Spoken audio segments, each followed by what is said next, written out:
Not loud. Not desperate. Just 3 slow taps that somehow sounded heavier than any frantic pounding ever could. I stared at my bedroom door, convinced I had imagined it. My roommate never knocked on my door this late.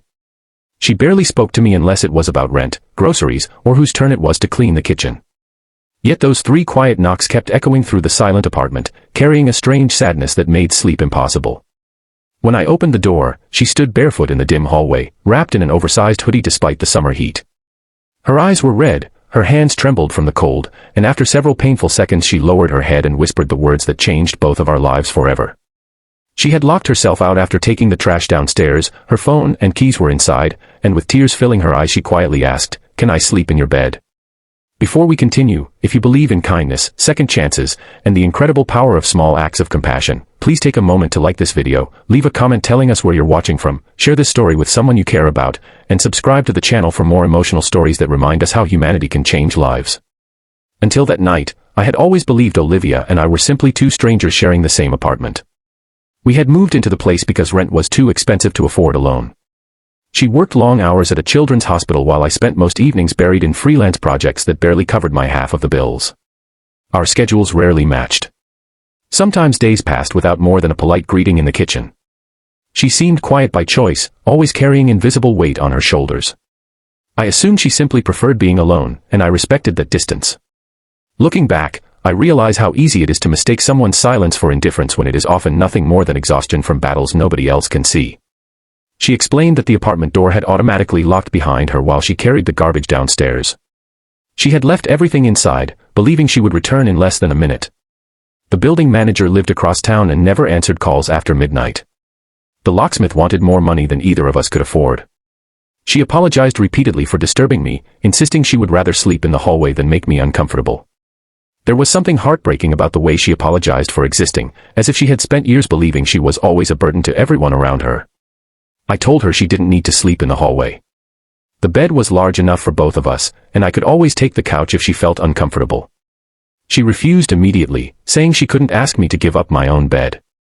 After several awkward minutes we finally agreed to simply sleep on opposite sides, fully dressed, with an embarrassing mountain of pillows placed between us like an invisible wall. It felt awkward, ridiculous, and strangely comforting at the same time. Neither of us expected that neither one of us would actually sleep. The apartment was unusually quiet except for distant thunder rolling across the city. Rain soon began tapping gently against the windows. Every few minutes I heard Olivia shifting slightly, unable to get comfortable. Then, without warning, I heard quiet sobbing. At first I pretended not to notice, thinking she deserved her privacy. But the crying only grew heavier until it sounded less like tears and more like years of pain finally escaping. She apologized again, embarrassed that I had hurt her. Then the words poured out slowly, almost like she had been carrying them inside for far too long. She told me her mother had died 2 years earlier after a long illness. Since then she had worked double shifts trying to pay the medical debts left behind. Most of her relatives disappeared once the funeral ended. Friends slowly stopped calling because she was always working. Every birthday, every holiday, every achievement had become another reminder that there was nobody waiting to celebrate with her anymore. She admitted that sometimes she purposely stayed at the hospital long after her shift ended because empty apartments felt colder than hospital hallways. Listening to her, I realized how completely wrong I had been about the woman living only a few feet away from me. I had mistaken grief for coldness. I had confused loneliness with distance. All this time, she hadn't been pushing people away. She simply believed nobody wanted to stay close.